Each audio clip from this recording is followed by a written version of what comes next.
Hola, buenos días, buenas tardes, buenas noches, según la hora en la que estén viendo este video. Seguimos con la unidad 2, estas corrientes pedagógicas que se desarrollan en el siglo XIX, oponiéndose al modelo pedagógico tradicional. Hoy vamos a ver la corriente pedagógica del cognitivismo. Para empezar, retomemos los temas de la clase anterior, recordando que las teorías psicológicas que fundamentan las corrientes pedagógicas que vimos surgieron en Europa y en Estados Unidos y aún hoy tienen vigencia. Vamos a empezar a trabajar con una corriente pedagógica cuyos inicios psicológicos se ubican alrededor de 1960 con la psicología cognitiva. Anteriormente habíamos visto que en Europa teníamos a Piaget con su psicología genética, a Vygotsky con su teoría sociohistórica, ambos dentro de la corriente pedagógica constructivista, y en Estados Unidos a Skinner, entre otros, con el conductismo. El cognitivismo va a dialogar y debatir con estas teorías mencionadas en cuanto a cuál debe ser el objeto de estudio, cuál es la metodología y, fundamentalmente, cuál es la relación de sus propuestas con la educación. Si nos preguntamos sobre cuál es el objeto de estudio de estas teorías, habíamos dicho que el conductismo estudiaba la conducta observable, la psicología genética de Piaget, la inteligencia. Vygotsky y su propuesta sociohistórica estudiaban la conciencia, y el cognitivismo estudia lo que llama la mente. Lo que tenemos que tener en claro que esto no es como un rompecabezas en el cual cada teoría se divide una parte, sino que cada teoría considera que está estudiando lo que para ellos es el eje central de la psicología, con lo cual el debate que pudiera haber entre los modelos pedagógicos que plantean siempre va a ser un debate respecto de qué es lo relevante y lo importante para ser estudiado científicamente. Y de ello derivar sus propuestas pedagógicas en cuanto a sujeto pedagógico, modelo, metodología de aprendizaje, etc. ¿Cuál es el contexto histórico, político y económico en el que surge el cognitivismo? A partir del 45 se había terminado la Primera Guerra Mundial, que determinó un fuerte poderío económico y político de Estados Unidos. Y para los inicios de la década del 60, su hegemonía se estaba consolidando. En este contexto surgieron desarrollos científicos y tecnológicos muy importantes en Estados Unidos. Tengan en cuenta que los grandes científicos europeos que escaparon de Europa por las guerras terminaron viviendo y trabajando en los Estados Unidos. O sea, que en ese país se conformó un grupo de científicos destacados en varias ramas de las ciencias, capaces de construir y aportar a la tecnología de ese país, en función principalmente de su desarrollo militar y de defensa política. Todo esto permitió el desarrollo de computadoras electrónicas y nuevas redes y formas en el procesamiento de la información. Además, algo muy importante para los temas que estamos tratando en este cursado. En esa época fue la crisis del conductismo, porque estas nuevas teorías cognitivistas inician su producción, empiezan a plantear sus modelos en oposición y crítica al conductismo. Nosotros ya vimos dos teorías que se enfrentan al conductismo en Europa, como son la psicología genética de Piaget y la teoría sociohistórica de Vygotsky. Bueno, el cognitivismo se enfrenta al conductismo desde Estados Unidos. ¿Qué es lo que va a plantear el cognitivismo como crítica al conductismo? El modelo cognitivista va a plantear que no hay una conexión directa entre el estímulo y la respuesta, sino que hay algo en el medio. Lo que media, lo que está en el medio entre el estímulo y la respuesta va a ser una mente. No hablan de conciencia ni de inteligencia, sino de mente. Una mente que para el cognitivismo va a funcionar de la misma manera que una computadora. Es decir, así como una computadora recibe información cuando tecleamos, se procesa en el medio y luego aparece el resultado en la pantalla, la mente hace algo parecido. recibe muchos datos del mundo externo, los procesa y da una respuesta. Entonces, desde la perspectiva del cognitivismo, la mente sirve, al igual que una computadora, para procesar información. Es decir, lo que hace la mente es recibir información del mundo, que estos serían los estímulos, y la mente luego emite una respuesta, porque lo que hace es generar representaciones mentales de las experiencias, de la información que recibe, y a partir de ello emite una respuesta.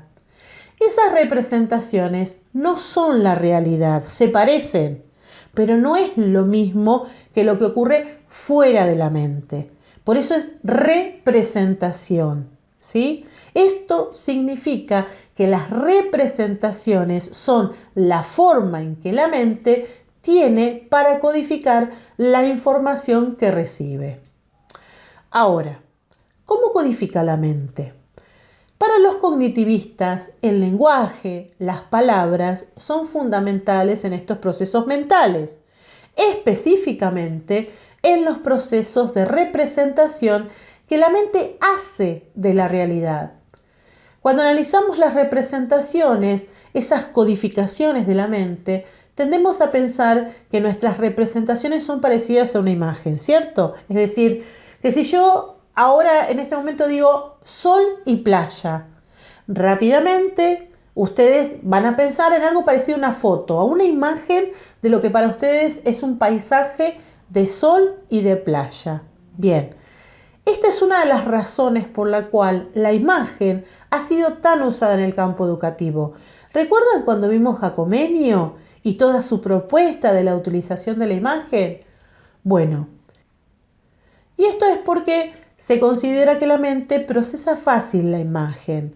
Pero los cognitivistas nos dicen, esperen, ¿cómo haría la mente sus representaciones si no procesara palabras? Sin palabras no hay manera de codificar.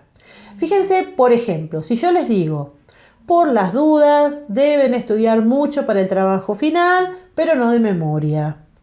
¿Cómo dibujarían eso? Es muy difícil dibujar el por las dudas.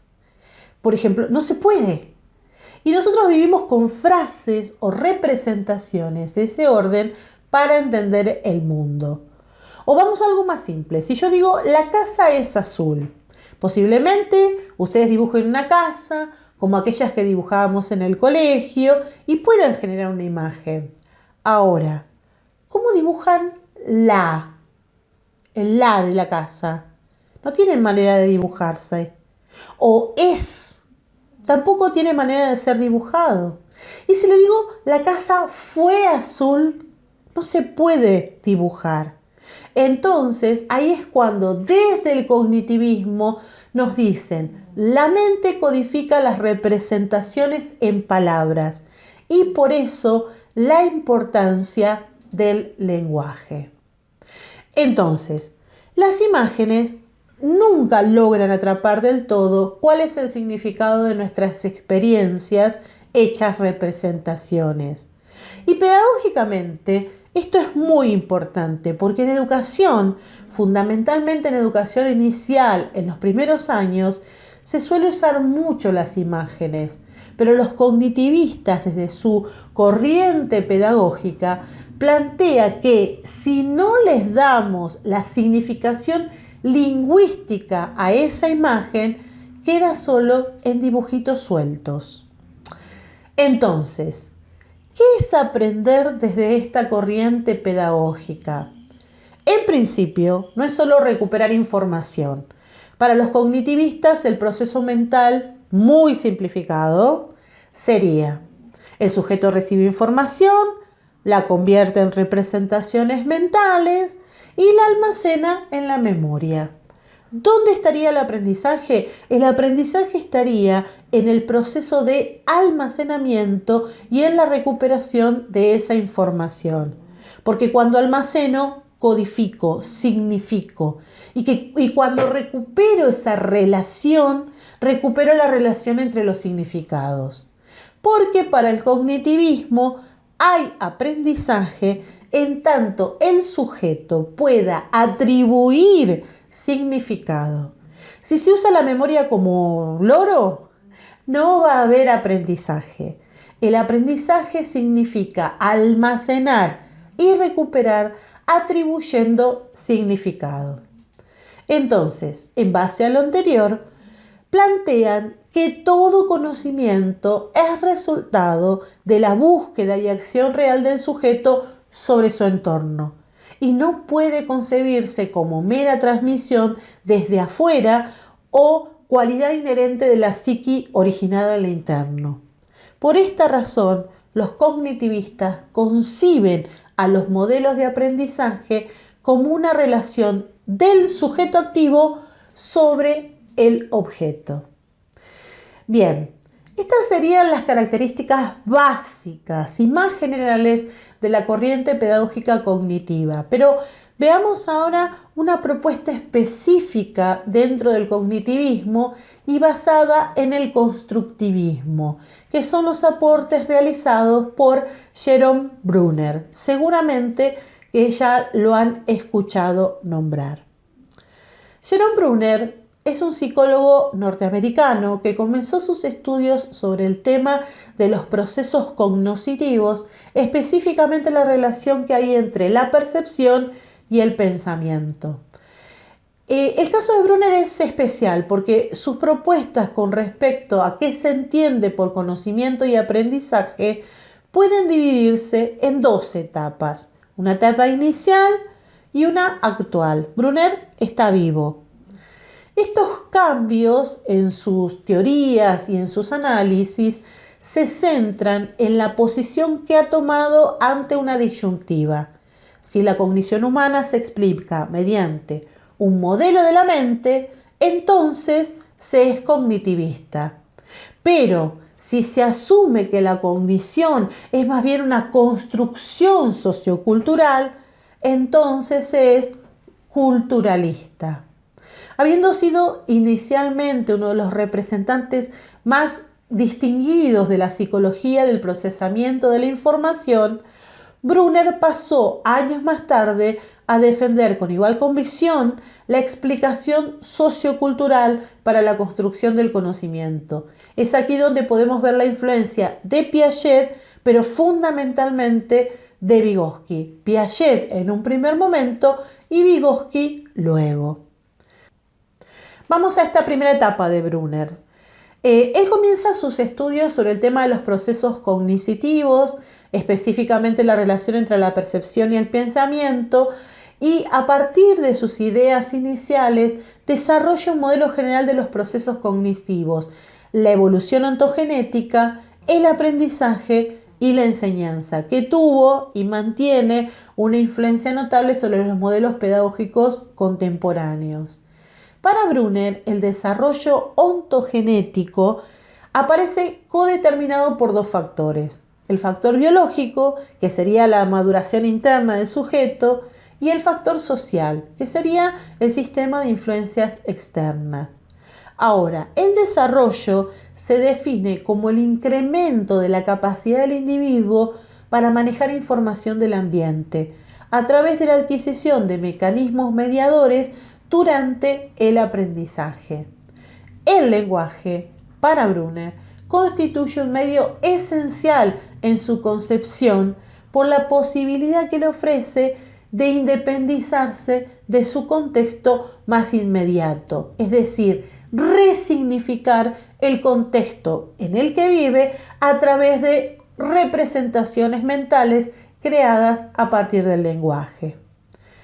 La clave de la concepción de Bruner acerca del aprendizaje consiste en la adquisición de mediadores, amplificadores culturales, creados, almacenados y transmitidos por una cultura específica y que le permiten al sujeto trascender su experiencia individual.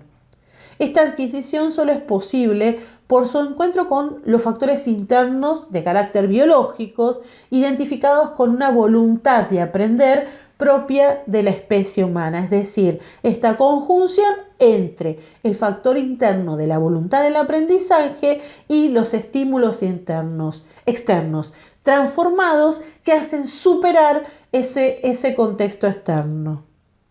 En base a estos postulados, Brunner elaboró su mayor aporte a un modelo pedagógico. En sus notas sobre una teoría de la instrucción, señala 4 características principales de esta teoría.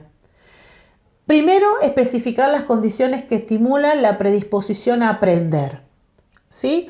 Segundo, determinar la estructura óptima de un cuerpo de conocimientos para lograr su aprendizaje más rápido y efectivo.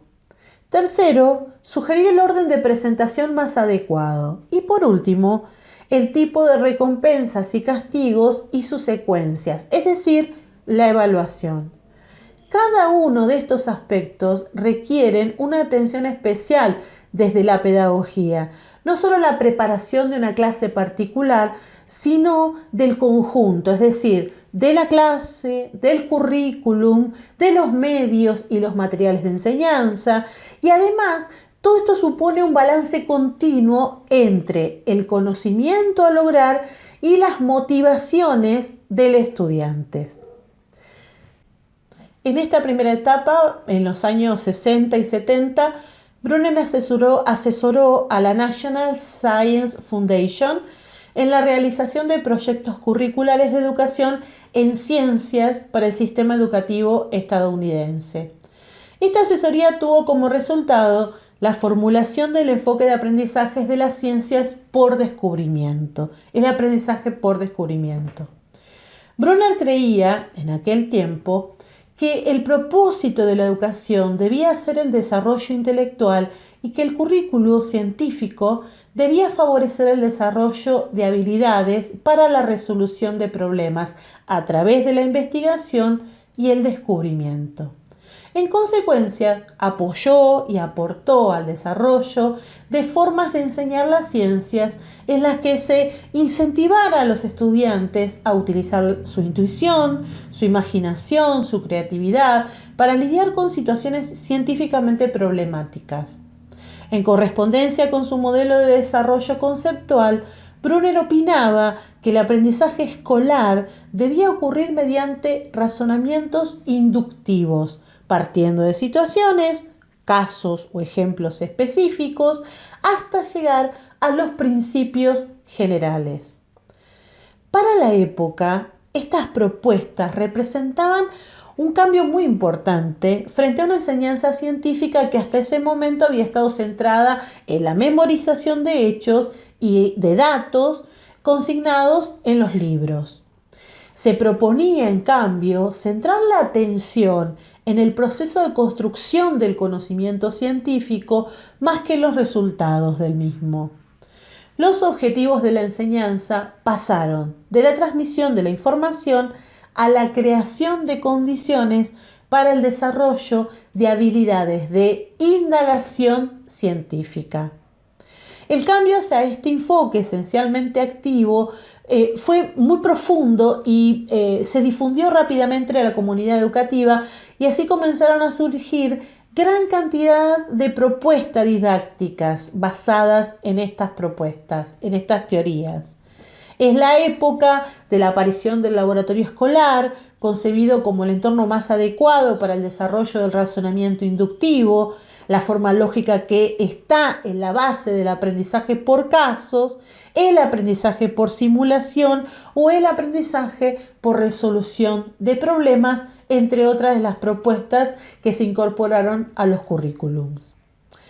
El paso al constructivismo en la enseñanza de las ciencias promovido por Brunner significó también un cambio en el rol asignado a estudiantes y profesores en el proceso educativo. A fin de lograr su aprendizaje, el estudiante no podía simplemente sentarse a escuchar a su profesor, leer su libro de texto y responder preguntas. El enfoque constructivista suponía que el aprendiz, o sea, el estudiante, asumiera el papel del científico, explorara y observara la realidad, hiciera preguntas sobre esa realidad que está viendo, experimentara y resolviera problemas. Se esperaba que esta postura activa frente a su propio aprendizaje potencialice las capacidades creativas e inferenciales, promoviendo la autonomía y fomentando el interés por la ciencia y sus procedimientos. Ahora, el profesor deja de ser el poseedor exclusivo del conocimiento para convertirse en el facilitador de un proceso de descubrimiento llevado a cabo por el estudiante, bajo su guía. Para Brunner, el profesor debía cumplir las funciones de tutor de un proceso de construcción de conocimiento en el que se pretende ir más allá de las capacidades ya presentes en el estudiante. Se trata básicamente de la aplicación del concepto de andamiaje que Brunner había propuesto para el proceso de desarrollo del lenguaje. En este caso, se convierte en un andamiaje conceptual en el que la interacción comunicativa entre el profesor y sus estudiantes permite el avance cognitivo de los estudiantes, sin trasladar nunca la responsabilidad del aprendizaje al profesor, sino que es el estudiante el que tiene la responsabilidad jugando un rol activo. La perspectiva de aprendizaje por descubrimiento tuvo importantes y valiosos desarrollos para la pedagogía y la didáctica de las ciencias, fundamentalmente. Sin embargo, también ha recibido grandes críticas respecto de su eficacia real para el logro del aprendizaje verdaderamente significativo. El primer gran defecto que se le atribuye a este enfoque es que se ignora el hecho de que los estudiantes carecen de los conocimientos previos necesarios para poder construir las hipótesis o desarrollar las inferencias que se esperan de ellos. El segundo defecto que se le imputa es que se trata de una orientación demasiado activista y demasiado instrumentalista. O sea, se espera que manipulando objetos, reproduciendo experimentos o siguiendo las instrucciones de las guías de trabajo, el estudiante no solo desarrolle sus habilidades cognitivas operatorias, sino que le encuentre sentido y satisfacción personal a ese proceso. La mayoría de los detractores del enfoque de aprendizaje por descubrimiento pertenece al movimiento del aprendizaje significativo, que acentúa la necesidad de construir sobre una base semántica ya presente en el estudiante, o sea, sus conocimientos previos, y defiende el aprendizaje por recepción.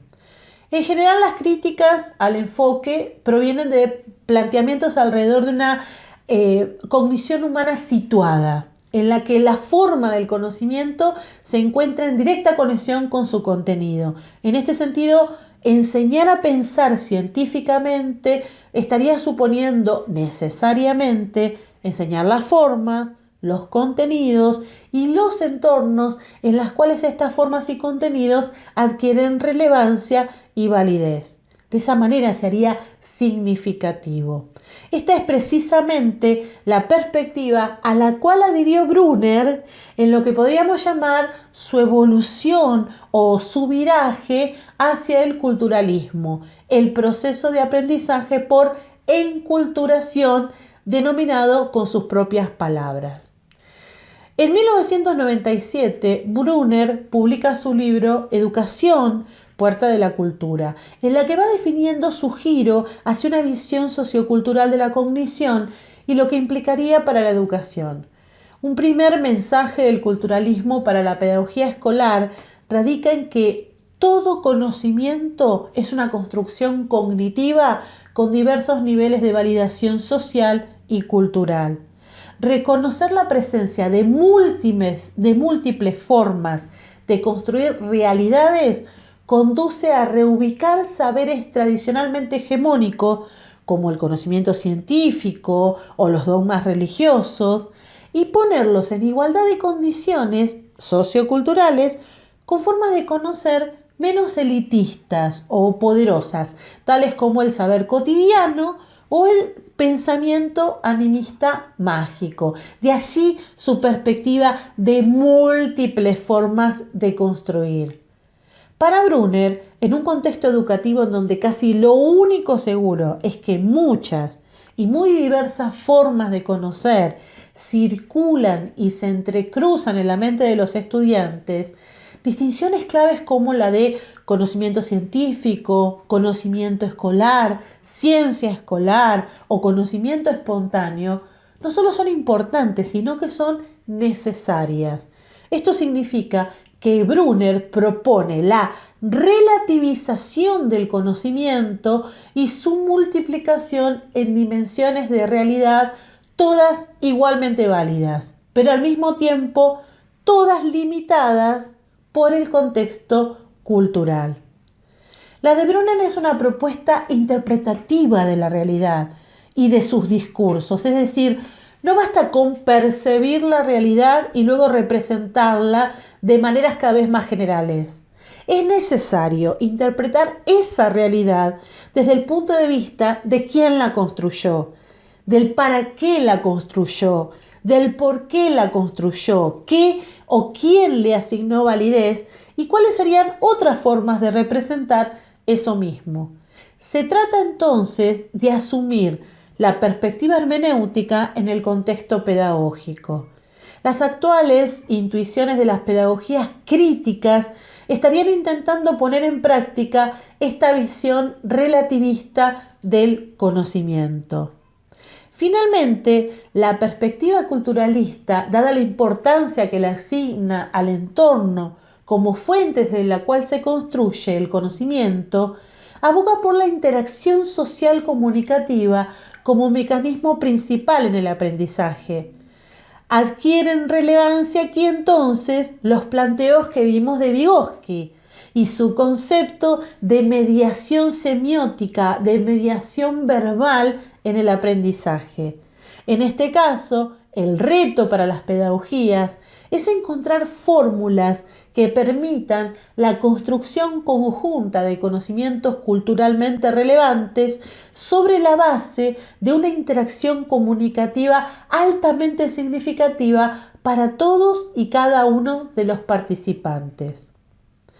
Como podemos ver a lo largo de esta clase, el primer Brunner, el cognitivista, es un psicólogo del procesamiento de la información a quien le debemos uno de los modelos más sólidos y relevantes del desarrollo cognitivo y lingüístico, que al día de hoy ese modelo pedagógico está muy presente en nuestras aulas en todos los niveles. El segundo Brunner, el culturalista, el actual, es un psicólogo del sentido común, que elevó el pensamiento cotidiano a niveles dignos de análisis y estudio serio y productivo.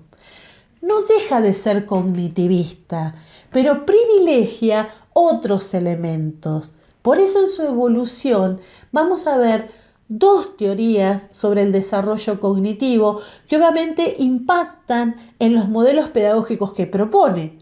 Por un lado, el aprendizaje por descubrimiento y por otro, el aprendizaje por enculturación. Si miramos los dos modelos, por ejemplo, desde en qué estudiante está pensando, de la postura del aprendizaje de las ciencias por descubrimiento, podría decirse que resulta respetuosa del nivel de desarrollo cognitivo del estudiante, que favorece un desarrollo intelectual que va más allá de contenidos específicamente científicos y que bajo condiciones favorables forma hacia la invención, la curiosidad intelectual y el empuje por obtener respuestas y alcanzar metas. Ahora, en su contra, también hay muchas críticas, ¿sí? Algunas las vimos. El desarrollo cognitivo que busca no considera los conocimientos que el estudiante ya posee. Establece jerarquías arbitrarias entre formas de conocimiento y presupone sistemas de valores que no tienen por qué ser universales. Por su parte, el segundo Brunner, el enfoque de aprendizaje de las ciencias por enculturación, podría decirse que es respetuoso con la construcción de realidad con la que el estudiante llega al aula, que favorece un pensamiento reflexivo y crítico respecto de la actividad científica o el aprendizaje, sus productos y sus aplicaciones, y que en situaciones ideales forma ciudadanos capaces de producir y comprender un discurso científico y académico, de poder dilucidar consecuencias positivas y negativas de las aplicaciones tecnológicas, por ejemplo, que trae el desarrollo científico, y de actuar responsable y comprometidamente frente a ellas. En su contra, podríamos decir que asigna una carga muy fuerte sobre el estudiante, quien no solo debe entender el mundo de lo académico, de lo científico, sino que además debe construir una opinión fundamentada sobre ese mundo. Desdibuja un poco la noción misma de conocimiento al despojarlo de sus pretensiones de universalidad y objetividad.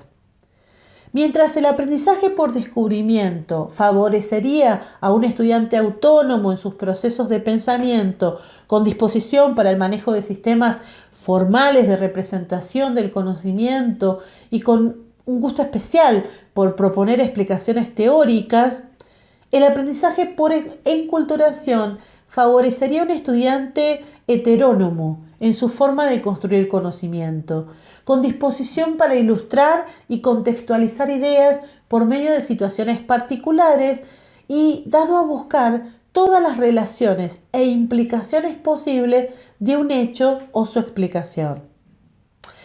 Bien, hasta aquí las cuestiones más relevantes del cognitivismo basada en el constructivismo, tan presente hoy en los diferentes modelos pedagógicos emergentes, los cuales veremos en la unidad 3.